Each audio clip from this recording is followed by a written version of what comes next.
어렵고 힘든 곳에 숨겨놓은 보물들이란 제목으로 하나님 말씀 증거하도록 하겠습니다. 이제 14장부터가 분배인데 14, 15장이 유다 지파 분배, 그다음에 16, 17장이 에브라임 지파 분배, 그다음에 18, 19장이 기타 등등. 그래서 메시지가 뭐죠? 유다가 중요하고 에브라임이 중요하다, 그런 얘기죠.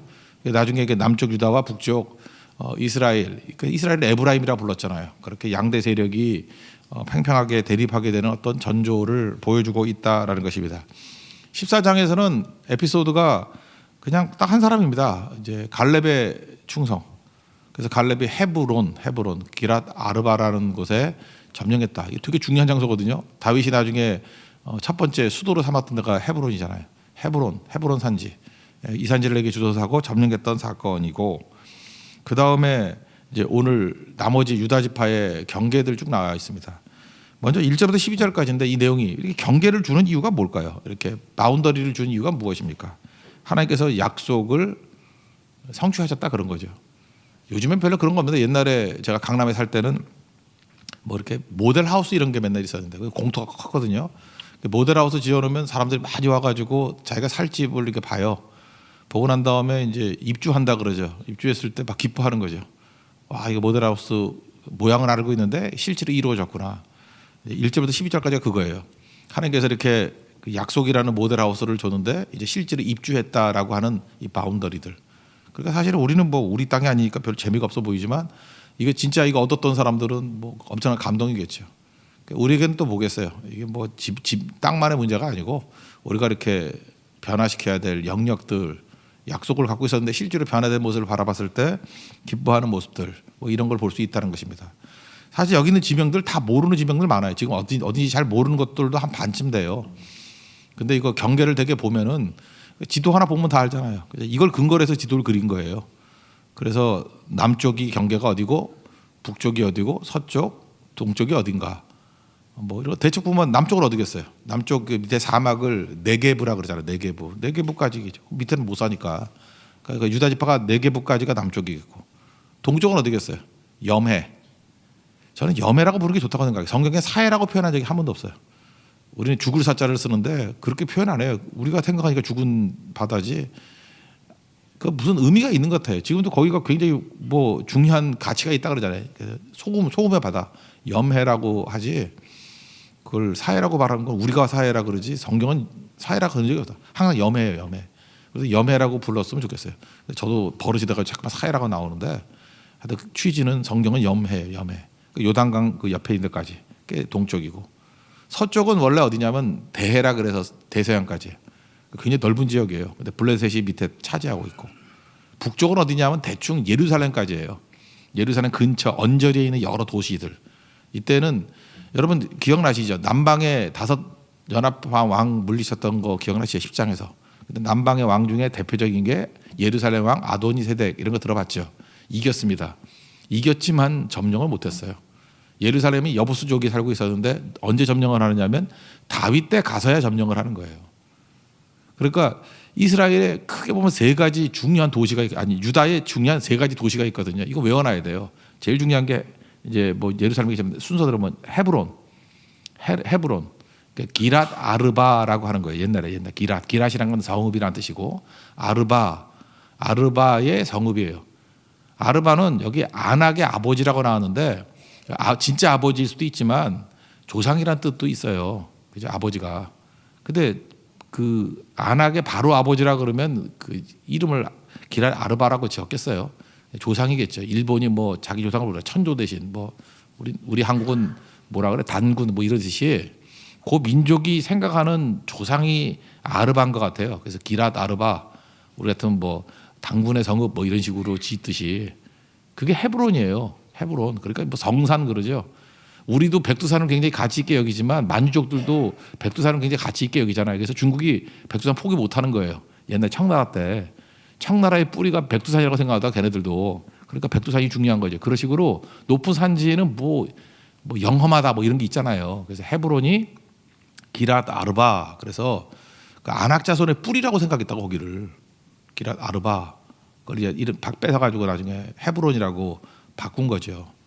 그 다음에 나오는 게 이제 그 갈렙의 사위가 되는 사람이 그 최초의 사사의 온니엘이죠. 딸 걸어놓고 악사 죽게 이 땅 얻어라 하는 것이 드빌이에요. 드빌이라는 것인데 기랏 세벨 여기는 책이란 뜻이거든요. 책의 성읍. 그러니까 아마 도서관이 큰 데가 있었던 것 같아요. 그죠? 드빌. 드빌이 또 중요해요. 두 번째로. 그래서 여기는 어떤 문화적인 뿌리인 것 같아요. 책들의 성읍이라는 뜻이거든요. 기랏 세벨. 이걸 뺏어놓고 난 다음에 나중에 뭐로 바꿨어요? 이름을 드빌. 드빌은 성경에서 그렇게 큰 비중은 아니지만 그래도 유다의 3대 성읍이라 그러면 헤브론, 드빌. 그리고 마지막에 여부수족이 있던 예루살렘 거기를 뺏어가지고 다윗이 시온성 또는 예루살렘 이렇게 말을 했다는 거예요. 그래서 유다의 영역 가운데 이 세 개의 성읍이 제일 중요해요. 남쪽에 있는 헤브론, 그다음에 여기서 7년 동안 왕노로 됐죠. 그다음에 예루살렘 정복에서 나머지 33년 동안 왕노로 됐던 것이 예루살렘. 그렇게 됐다는 것입니다. 그리고 드빌은 자주 나오진 않지만 그래도 어떤 문화적인 뿌리가 되는 그런 책의 성읍이라는 뜻의 기랏세벨이었는데 드빌이라고 바꾸게 되었다. 이게 유다의 영역이에요. 지금 그 옛날에 그 지도 보면 나오지만 남쪽 유다하고 거의 영역이 비슷해요. 굉장히 넓은 땅을 차지하고 있었다는 것입니다. 이 스토리를 쭉 설명하고 있다는 거예요.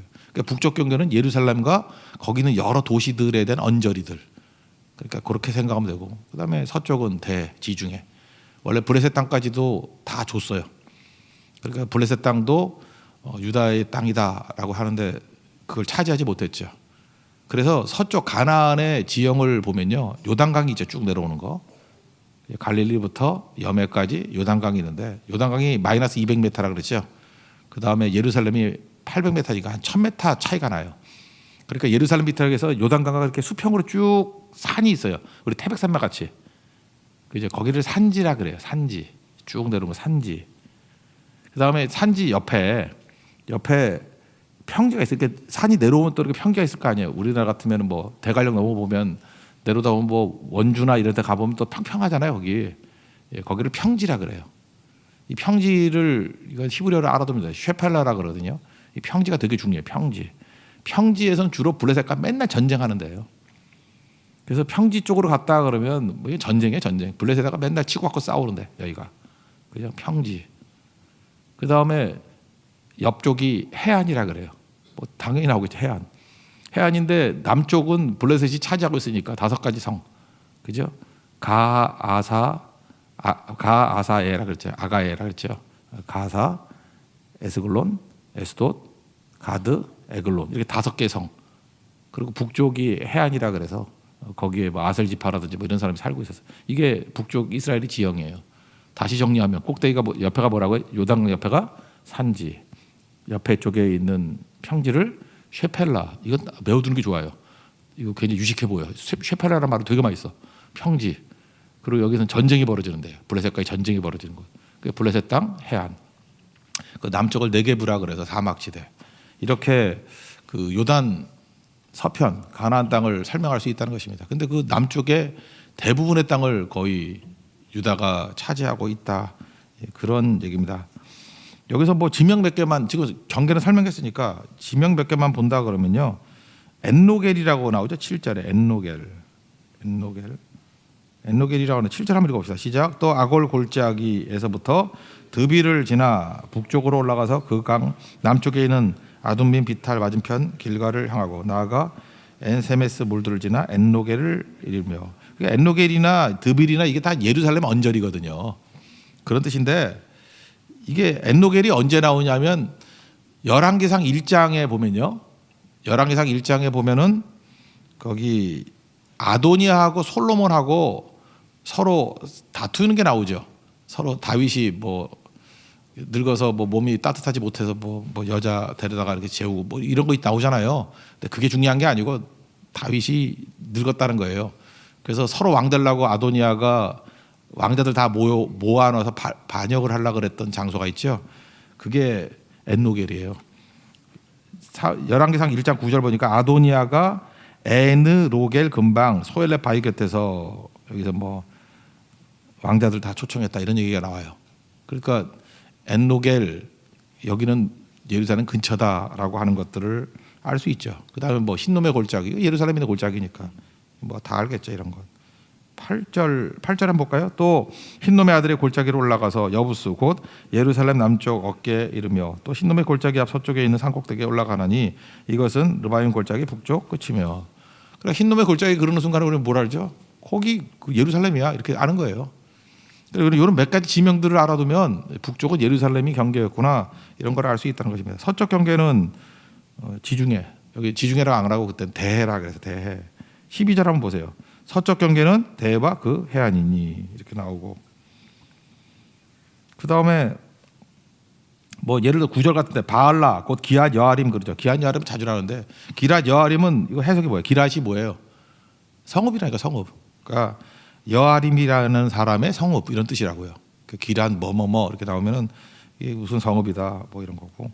베세메스 있죠.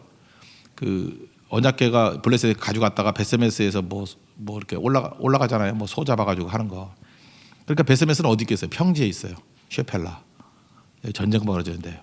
그러니까 베세메스 그런 동안에 아 이게 최전선 지대구나. 뭐 이 정도로 알 수 있다라는 것입니다. 이거 다 기억하면 좀 목회 못해요. 그러니까 잊어버려도 괜찮아요. 그래 또 설명하지. 예. 그러니까 이 정도 아웃라인은 잡아두는 게 중요하다고 생각합니다. 그럼 다시 12절까지의 메시지. 하나님께서 이렇게 경계를 왜 주셨어요? 이게 약속에 대한 성취 또는 이 안에서 내가 너를 보호해 주겠다라고 하는 주의 약속이 있다는 것입니다. 그래서 하나님 약속에는 바운더리가 있어요. 너에게 그러니까 세상 다 내게 준 게 아니에요. 그래서 내게 주신 은혜가 있잖아요. 은혜의 바운더리가 있고요. 사명의 바운더리가 있고. 그래서 여러분 죽을 때까지 뭐 다 해야 되는 거 아니에요. 그 경계선 안에. 그러니까 유다는 유다의 바운더리 안에서 살라는 거예요. 그 안에서 뜻을 이루면서. 딴 데 신경 쓰지 말고. 탐욕이 뭐예요? 하나님 주시지 않은 거에 대해서 욕심 부리는 걸 탐욕이라고 그러잖아요. 하나님 주신 건 다 좋은 거예요. 하나님이 내게 주신 것들 심지어 고난까지도 좋은 거예요. 하나님 주신 거라 그러면 그죠? 오케이 하면서 받아들이고 누리십시오. 그럼 가장 위대한 인생을 살 수 있다라는 것입니다. 이게 12절까지 메시지고 그다음 13절 19절까지는 재미있죠. 이건 에피소드가 나오는 거니까. 사실 뭐 아는 얘기 헤브론 점령하는 거와 드빌 점령하는 얘기를 다시 한번 또 설명하고 있습니다. 헤브론의 원래 이름이 뭐예요? 기랏 아르바. 아르바가 뭐라 그랬어요? 아낙 자손의 그 조상쯤 되는 사람 이름이랄까요? 그러니까 성산이 성산. 이게 헤브론. 그러니까 뭐 우리나라 당군, 일본 같은 뭐라고 천조 대신 뭐 이런 식으로 그 민족의 뿌리가 좀 되는 거. 그래서 얼마나 찬송이면 이 산지를 내게 주소서. 왜냐하면 얘네 생명 걸고 지킬 거 아니에요. 근데 아르바는 누구냐 하면은 아르바는 아낙의 아버지래요. 그러니까 아낙 자손의 조상. 원래 이스라엘이 쫄아가지고 못 갔던 데가 어디예요? 아낙 자손 때문에 못 갔잖아요. 그러니까 헤브론이 얼마나 상징적인 의미가 있는 건지 아시겠죠? 엄청난 의미가 있는 거죠. 13, 14절 한번 보겠습니다. 시작. 여호와께서 여호수아에게 명령하신 대로 여호수아가 기랏 아르바 곧 헤브론을 유다 자손 중에서 분깃으로 여분의 아들 갈렙에게 주었으니 아르바는 아낙의 아버지였더라. 갈렙이 거기서 아낙의 수생 그 세 아들 곧 세세와 아이만과 달메를 쫓아내었고 이거죠. 그러니까 이게 대단한 거죠. 이게 이 헤브론을 점령한다는 게 사실은 그게 무주공산 준 게 아니잖아요. 이미 엄청난 그런 대적이 있는 곳인데 그걸 달라. 그러니까 이게 무슨 뜻이죠? 싸워서 얻는 거예요. 그러니까 로마서 10장 10절의 말씀하고 똑같아요. 믿음이란 건 뭐냐면 마음으로 믿어. 사람이 마음으로 믿어 의에 이르고 입으로 시인하여 구원에 이르니라. 마음으로 믿고 이 사실을 내게 줘서 입으로 시인하죠. 그리고 실제로 가서 싸워서 얻잖아요. 그러니까 하나님 앞에서 이걸 달라 그럴 때 뭐냐면 가능성을 달라, 기회를 달라, 뭐죠? 하나님 약속을 달라는 거죠. 약속대로 순종하면 꼭 우리 거예요. 근데 재밌잖아요. 이게 제일 어려운 땅이 사실은 중심이가 되잖아요. 헤브론도 어려운 땅이었고 예루살렘도 어려운 땅이었어요. 점령하니까 중심이 되잖아요. 그러니까 여러분 가장 좋은 건 어디에 있어요? 위험한 곳에 있어요. 가장 중요한 건 어디 있어요? 어려운 곳에 있다니까. 그래서 어려운 일에 충성해야만 하나님의 놀라운 축복을 받는 거지. 이 뭐 제비 뽑아서 받는 뭐 이런 찌꺼러기들 이런 거는요 다 썩어서 없어질 것들이에요, 그죠? 그런 거 갖고 뭐 인생 거나. 그러니까 여러분들 고달프다고 생각하지 말고 열심히 선교 다니고 예배기도 선교 열심히 하십시오. 그리고 여러분 유다 지파 되는 겁니다. 그래서 여기서 막 나와야죠. 나는 헤브론을 얻었어. 나는 드빌을 얻었어. 오늘 같이. 그죠? 나는 예루살렘을 얻었어. 다윗과 같이. 그 3대 성이 됐다니까요. 헤브론, 드빌, 예루살렘. 헤브론의 옛날 이름은 기랏 아르바. 그 성산이라고. 기랏 아르바. 그 다음에 기라세벨 이게 드빌이고 예루살렘은 여부수 쪽의 땅이고 그죠? 그렇게 됐다라는 것입니다. 그래서 이제 두 번째 얘기가 이제 헤브론은 얻었는데 드빌은 딸 걸어놓고 이거 점령하는 애한테 내 딸 악사를 줄 거야 그런 거예요. 악사 뭐 좀 예뻤는가 보죠. 그러니까 걸만하지 그죠? 딸 걸어놓고. 그때 온니엘이 최초의 사사잖아요. 온니엘이 가가지고 그 점령하게 되었다라는 것입니다. 그 얘기예요. 그래서 중요한 거 뭐죠? 85세지만 나는 강건하다 그랬지만 사실은 갈렙의 최선은 헤브론 없는 거였던 것 같아. 그다음에 솔직한 얘기로 힘이 딸렸는가 봐. 그래서 드빌까지 하려고 그러다 보니까 그저 지금 웃고 계신 김상희 집사님 같이 허리에 통증이 오고 이래가지고 딸 걸어놓고 이거 드빌 점령하면 내가 이거 줄게. 그래서 딸 악사 온니엘한테 악사 준 거예요. 사실 딸 걸어놨다기보다 시집 잘 보낸 거지. 그죠? 온니엘이 얼마나 훌륭한 최초 사사고 훌륭한 사람이에요. 그러니까 하나님께서 이렇게 윈윈 되게 만드신다는 거예요. 드빌이 그 기라세벨이라도 세벨이 어떤 곳이라고요? 체계 성읍이라니까요. 그래서 온니엘이 체계 성읍, 문화적인 중심지를 또 차지하게 됐다. 15절부터 17절까지 읽겠습니다. 시작. 거기서 올라가서 드빌 주민을 찾는데 드빌의 본 이름은 기라세벨이라 갈렙이 말하기를 기라세벨을 쳐서 그것을 점령하는 자에게는 내가 내 딸 악사를 아내로 주리라 하였더니 갈렙의 아우 그나스의 아들인 온니엘이 그것을 점령함으로 갈렙이 자기 딸 악사를 그에게 아내로 주었더라. 근데 이 악사가요 이게 보통 여자가 아니에요. 그 아버지가 뭐 줄까 그랬더니 진짜 딸은 도둑이라고요. 그냥 엎어치기를 다 달라 그래요. 아, 이거 저도 이제 딸이 있기 때문에 읽기 싫더라고. 그래서 그 18, 19절 이 도둑놈 딸에 한번 얘기를 한번 읽어보세요. 18, 19절 시작. 악사가 출가할 때 그에게 청하여 자기 아버지에게 밭을 구하자 하고 나귀에게서 내리매 갈렙이 그에게 묻되 내가 무엇을 원하느냐 하니 이르되 내게 복을 주소서 아버지께서 나를 내게 땅으로 보내시오니 샘물도 내게 주소서 하매 갈렙이 윗샘과 아랫샘을 그에게 주었더라. 여기 보니까 아버지가 뭘 물을지까지 다 알아. 이게 이제 구렁이가 들어가 있는 딸이에요, 그죠? 여기 보자 아버지가 자기는 원래 밭을 구하자 이거 작정하고 갔어. 그리고 아버지가 보면 물어볼 거야. 그래서 아버지가 진짜 물었죠. 근데 처음에 밭만 구하자 그러다가 나중에는 밭은 사실 싼 거거든. 거긴 사막지대니까 샘이 오아시스가 더 중요한 거 아니에요. 가가지고 그냥 윗샘과 아랫샘 하나도 아니에요. 윗샘과 아랫샘 두 개 달라는 거죠. 아버지가 마음 약해서 줬어요. 두 가지인가? 마음 약해서 준 것도 있고 이제 늙었으니까 어차피 죽을 거 뭐 가져라 그래서 준 것 같아, 그죠? 예. 그래서 특별히 딸 가진 아버지들이 18절과 19절 잘 읽어야 됩니다. 이게 뭔지 여기서 보여주는 메시지가 뭘까요? 이 악사라는 여자는 무지하게 똑똑하다는 거예요. 진취적이라는 거죠. 여자라 그래서 막 눌려 있지 않다. 그 믿음의 여인들은 이렇다라는 거예요. 여기서 알 수 있는 게 뭐냐면 지혜로운 여자라는 것을 강조하는 것 같아요. 그러니까 남자들에게 자모 같은 데 보면 복 중에 복이 뭐예요? 지혜로운 아내를 얻는 것. 그러니까 많은 사람들이 바보같이 뭐 얼굴이 예쁘고 이런 거 따지는데 아니에요. 지혜를 얘기해요. 여자는 지혜예요. 지혜 있는 여자를 얻어야 된다.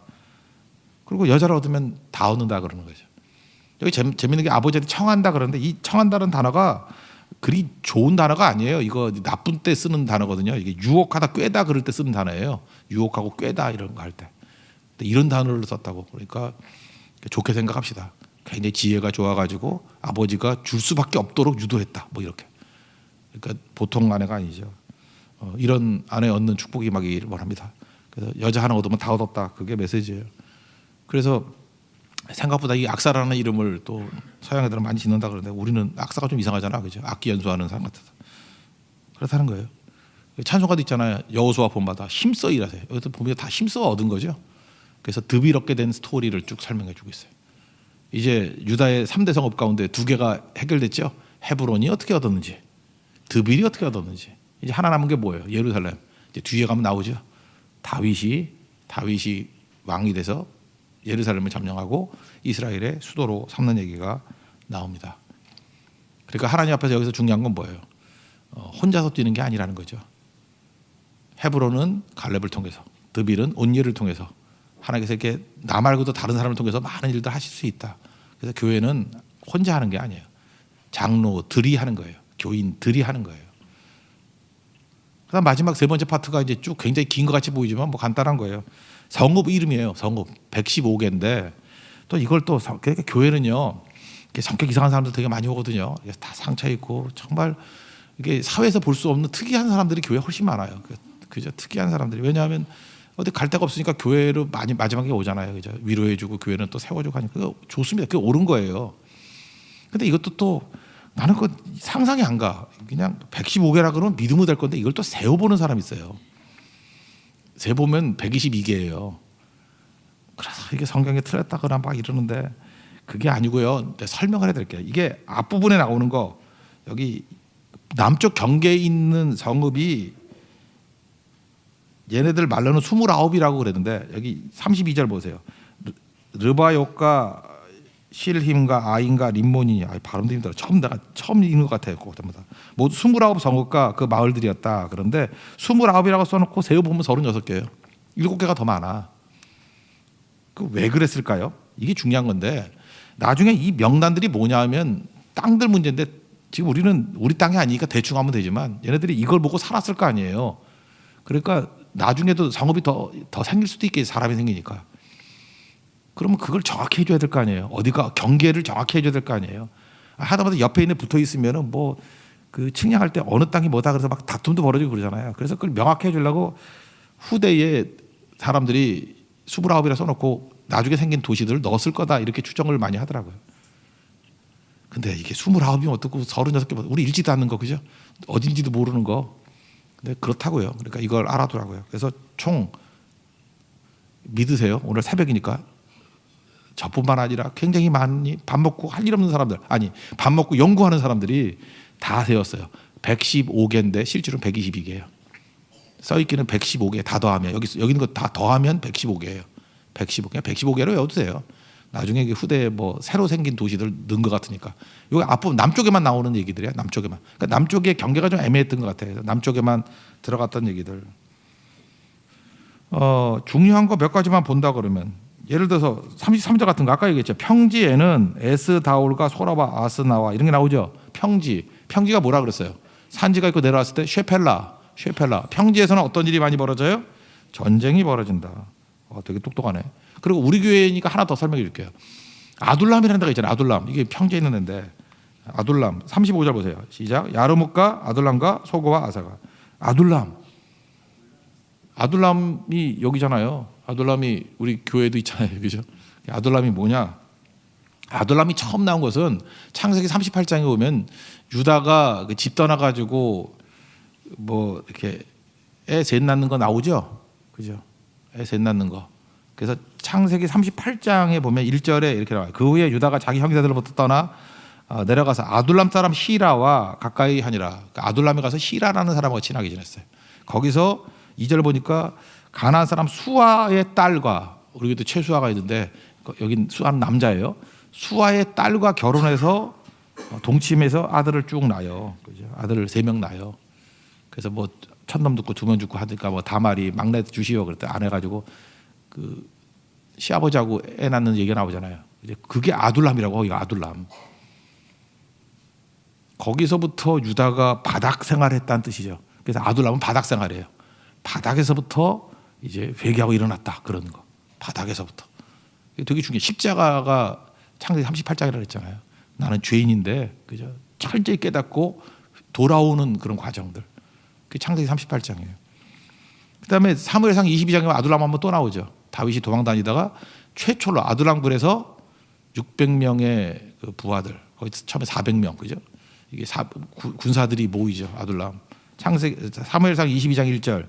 다윗이 그것을 떠나 아둘람 굴로 도망하며 그의 형제와 아버지의 온 집이 듣고 그리로 내려가서 그에게 이르렀고 환난당한 모든 자, 빚진 모든 자, 마음이 원통한 자 다 그에게 모였고 그는 우두머리가 되었고 한 400명 가량이 모였더라. 나중에 그 일나 돕고 난 다음에 600명이 되었더라. 이런 거. 그러니까 이게 비슷한 이미지죠. 유다 지파의 뿌리가 유다잖아요. 유다도 아둘람의 바닥부터 시작해서 올라갔고 그 후손이었던 다윗도 바닥부터 올라갔고 아둘람. 그러니까 우리 교회가 카페를 아둘람이라고 짓는 이유는 뭐예요? 이렇게 바닥부터 시작해서 그러니까 책 이름을 쓴다 그러면 아둘람에서 예루살렘까지.